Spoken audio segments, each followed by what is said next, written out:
Sa muli, ang pinakamataas sa pagpupuri, pagluluwalhati at karangalan ay tanging sa ating pinakamamahal na Panginoon Jesus lamang. At double honor, respect to our beloved parents in the Lord. At ating inaalala ang mga pinagpalang turo at aral ng ating minamahal at ginagalang na Pastor Evangelista Wildy Estrada Almeida at ng ating minamahal na Assistant Pastor Lina C. Almeida, at ang pagbati sa lahat ng mga beloved Almeida family, sa ating mga beloved preachers, beloved workers ng ating pinakamamahal at sa inyong lahat minamahal, ating minamahal mga kapatiran, magandang gabi sa ating lahat sa pangalan nating pinakamamahal na Panginoon.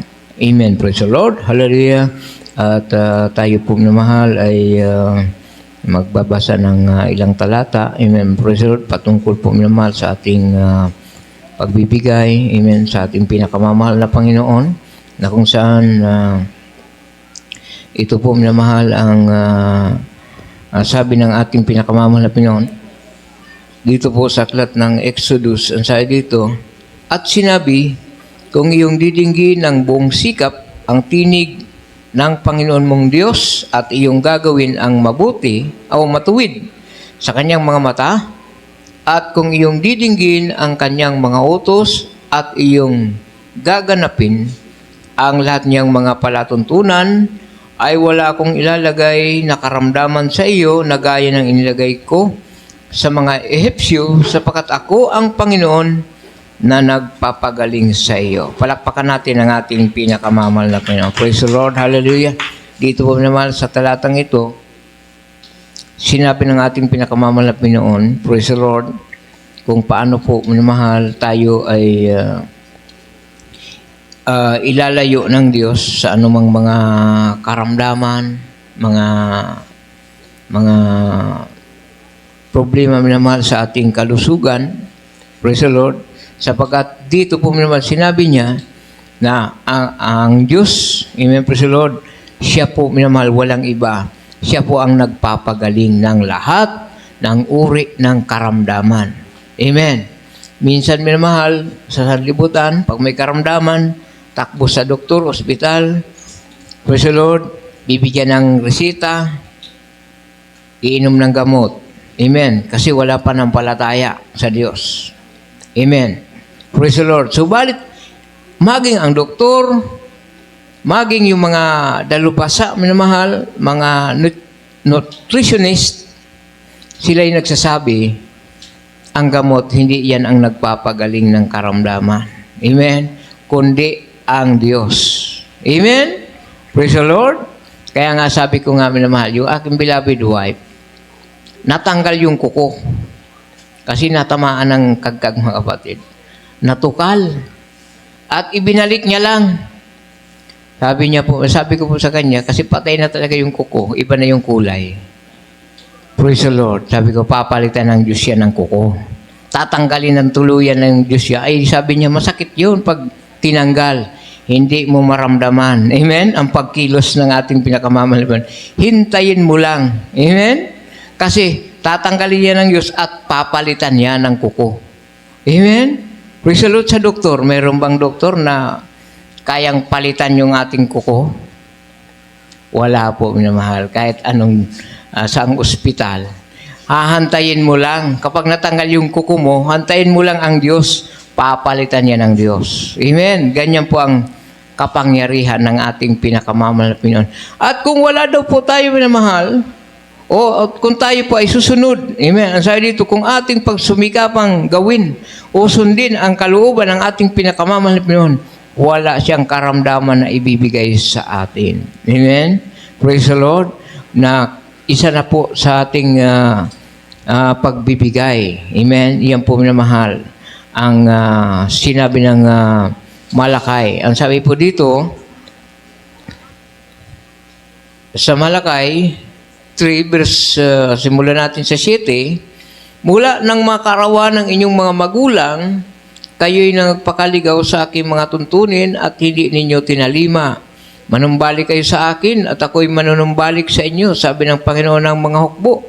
Ngunit yung sinasabi, sa ano kami manumbalik? Nanakawan baga ng tawang Diyos? Gayon may, ninakaw ninyo ako. Ngunit inyong sinasabi, sa ano ka namin ninakawan? Sa mga ikasampung bahagi at sa mga handog. Sa 9, kayo nagsumpa ng sumpa sapagkat inyo akong ninakawan sa makatuwid bagay nitong buong bansa. Dalhin ninyo ang buong ikasampung bahagi sa kamalig upang magkaroon ng pagkain sa aking bahay at subukin ninyo ako ngayon sa bagay na ito. Sabi ng Panginoon ng mga hukbo, kung hindi ko bubuksan sa inyo ang dungawan sa langit at ihulog ko sa inyo ang isang pagpapala na walang sapat na silid na kalalagyan. Sa 11, at aking sasawayin ang mananakmal dahil sa inyo at hindi niya sisirain ang mga bunga ng inyong lupa ni malalagasan man ng bunga sa di panahon ng inyong puno ng ubas sa parang, sabi ng Panginoon ng mga hukbo. Palakpakan natin ang ating pinakamamahal na Panginoon. Amen. Praise the Lord. Hallelujah. Kaya pala, mga sakitin tayo, minamahal nung araw. Amen. Kaya nasave tayo dito. Mayroon tayong karamdaman. Amen. Yung iba, yung karamdaman wala nang kagalingan halos, mga batid. Inaayawan na ng doktor. Wala nang gamot. May taning na ang buhay. Subalit, nung makilala ang ating pinakamamahal na Panginoon, praise the Lord, pinagaling sa kanilang makaramdaman. Amen. Praise the Lord. Hallelujah. Kaya mahal, anong layunin ng ating pinakamamahal na Panginoon? Tayo'y maglingkod sa Kanya. Amen. At sumunod sa ipinag-uutos ng ating pinakamamahal na Panginoon, katulad sa pagbibigay. At ang pangako ng Diyos, pag ating sinunod, wala siyang ilalagay na karamdaman sa atin. Amen. Malayo, magi yung mga mananakmal sa ating hanap buhay, mananakmal sa ating mga pananim, iyan po'y sasawayin ng ating pinakamamahal na Panginoon. Praise the Lord. Kaya po, mahal, kung hindi po natin nagawa nung isang taon na sundin talaga yung pagbibigay. Kasi may kasama itong pagpupursige, mga kapatid. Amen? Kasi minsan, nakapagbigay tayo. Amen? Nasunod natin minsan. Minsan naman dumating, excuse me, mayroon namang dumating na pagpapala, hindi na natin naibigay yung para sa Diyos. Doon po naman pumapasok yung kalaban ng ating pinakamamahal na Panginoon. Kaya't minsan nagkakaroon tayo mga problema, nagkaroon tayo ng karamdaman bilang paalala ng ating pinakamamahal na Panginoon. Sapagkat ang hiningi ng Diyos ay ang buong ikasampung bahagi. Amen? At handog. Yun ang hinihingi ng ating pinakamamahal na Panginoon. Amen? Praise the Lord. Kaya mahal, bagong taon na ngayon. Amen? Praise the Lord. Pagsumikapan po natin na mahal. Amen? May kasama po talaga itong pagsusumikap, pagpupursige. Amen? Praise the Lord. At pagsasakripisyo, yung pagbibigay.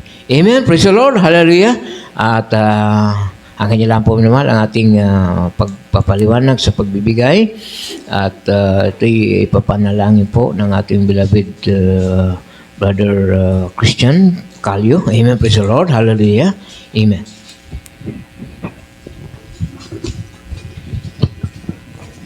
Purihin natin mga lapisis, tayo po'y magkaisang manalangin. Hallelujah, praise the Lord. Dakila mapagpala namin ang mga Diyos na makapangyarihan sa langit.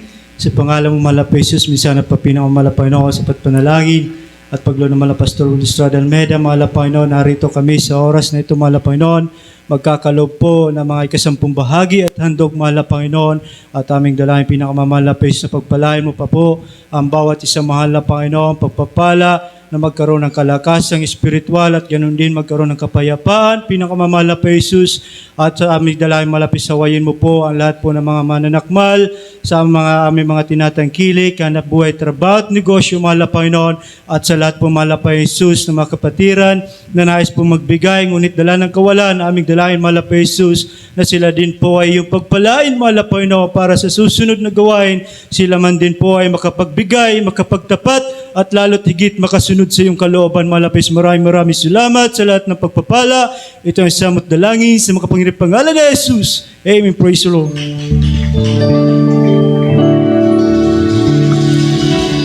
Magbigay ng may kagalakan, magbigay ng mula sa puso, magbigay ng may pagmamahal.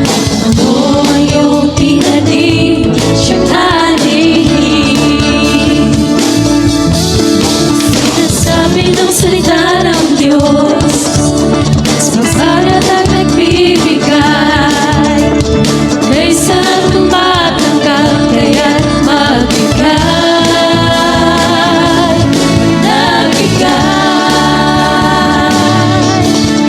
Magbigay ng may kagalakan, magbigay ng mula sa puso, magbigay ng may pagmamahal. Ito ang iyong tinanim, siyang alihim. Sinasabi ng salita ng Diyos, siksik, lilig at umaapaw. At siya niyong mararanasan pag nagbigay, pag nagbigay. Magbigay ng may kagalakan, magbigay ng mula sa puso, magbigay ng may pagmamahal. Ano ang iyong tinanim, siyang alihim. Magbigay ng may kagalakan, magbigay ng mula sa puso, magbigay ng may pagmamahal. Ano ang iyong tinanim, siyang alihim. Ano ang iyong tinanim, siyang alihim. Ano ang iyong tinanim, siyang alihim.